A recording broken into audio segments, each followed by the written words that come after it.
Welcome to the Unfuck Your Fitness podcast. I am your host, Christy Castillo, and I'm here to give you real talk and cut the BS so you can actually enjoy building a body you love.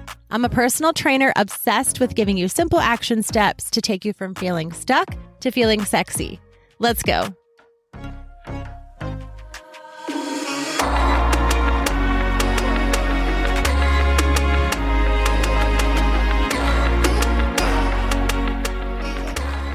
Hey guys, what's up? Welcome to today's episode. Today, we are going to talk about something that's not that exciting. It's a little bit of a frisky topic. It could be a little triggering to some people, something that I think is hard to talk about, honestly, and that is disordered eating.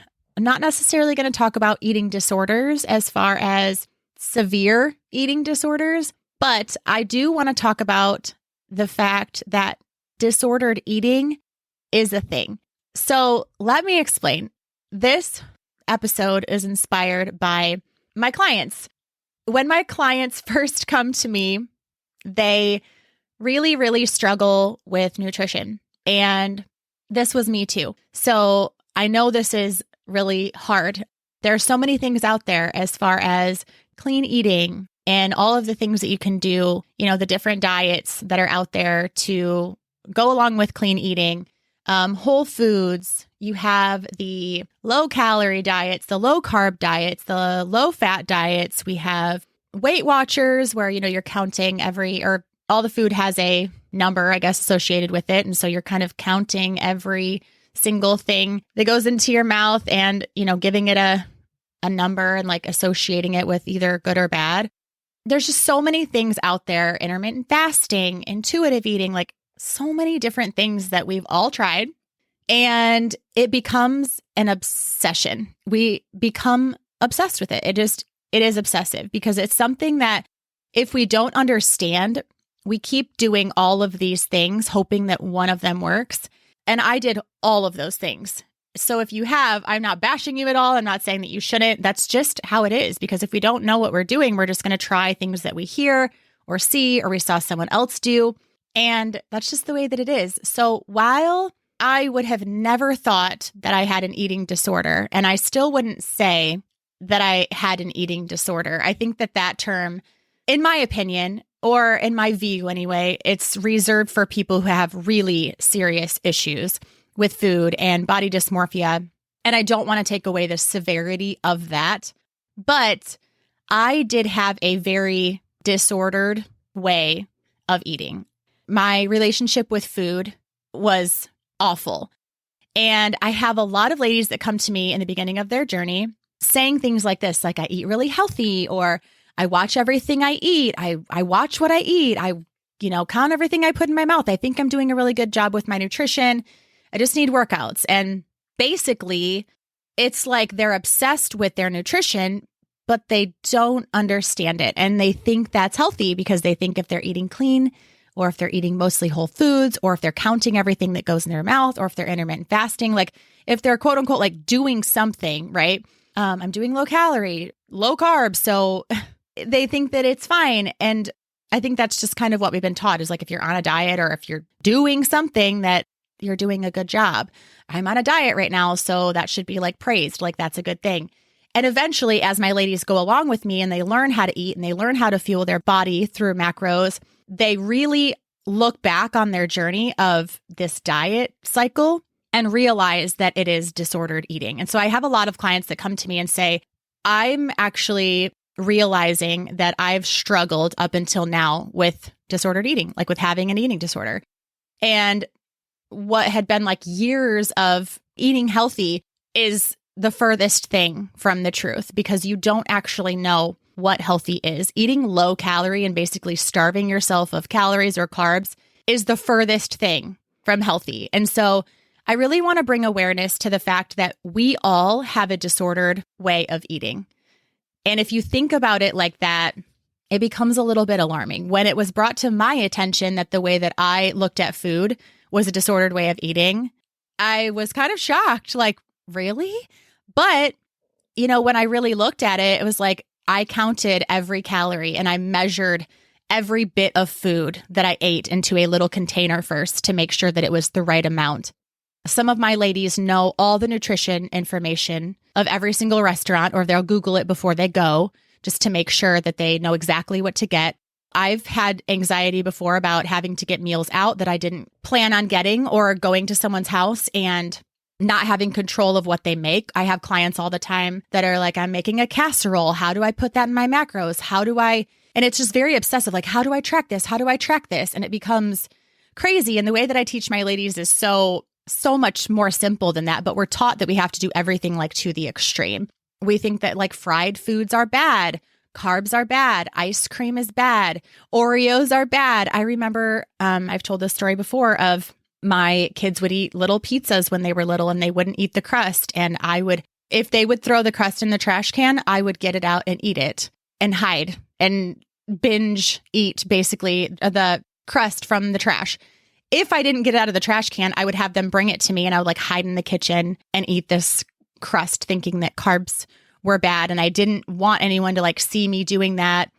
It was a very disordered way, literally, of looking at food.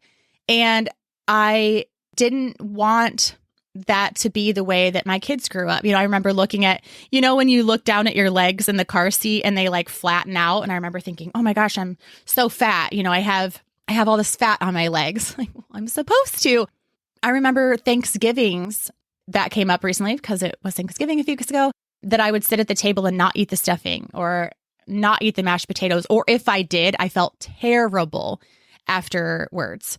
And so I think just even watching TV, like you'll watch TV shows of women going out to eat and they always eat the salad and they're always just counting every, thing that they eat and just drinking very little. It's a very messed up way of looking at things. And we all do it. We all see it from everywhere. It's in all the magazines, all the dieting things. It's been handed down to us generation after generation after generation. And, we think like if we want to be smaller, which, we've all wanted to lose weight at one point, we all think if we want to be smaller and lose weight, we need to eat less. And that's just not true. And so I just really wanted to bring to light the fact that you may have a disordered way of eating.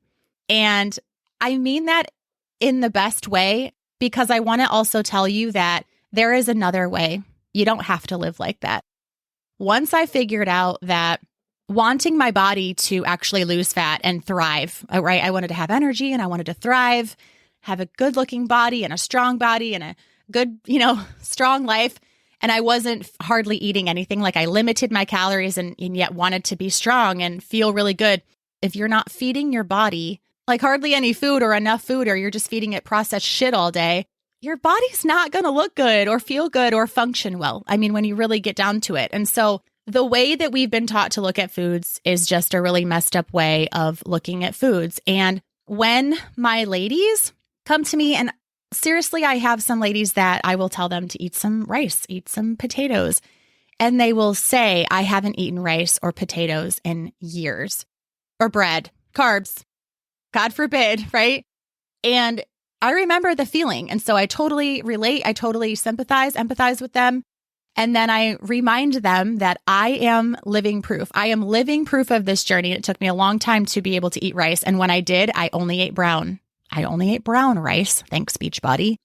And it's really hard to start doing that. And I did that on my own. I didn't have someone that said, hey, this is my journey. This is what I did. I started doing these things and eating carbs and lifting weights and, really fueling my body. And this was me then. And now I'm better. And this is me now. And this is my journey, so that I could kind of emulate that. I didn't have anyone to do that for me. I did this on my own. So it was a really slow process for me to be able to tell my ladies, hey, here's a before picture of me. Yes, I looked great. I felt okay. And I didn't hate myself by any means, but I was not fueling myself, right? I was not eating anything other than clean foods, right? Quote unquote, healthy foods. And that's not any way to live. And so once I started eating rice and eating bread and eating potatoes, nothing happened bad to me. I didn't gain any weight. I actually was full and I had energy. And so this way that you are living right now, if you're stuck in this diet cycle and you're just feeling like you don't understand, that is a disordered way of eating. It is messed up. It really is. It's not the right way. And once you learn to fuel your body and eat more, like my ladies do, I mean, they will say they're eating all the fats and all the carbs and all the calories. And they're doing that now that they trust me and they tried it and nothing bad happened. Only good things happen. They're feeling great and they're getting stronger all the time.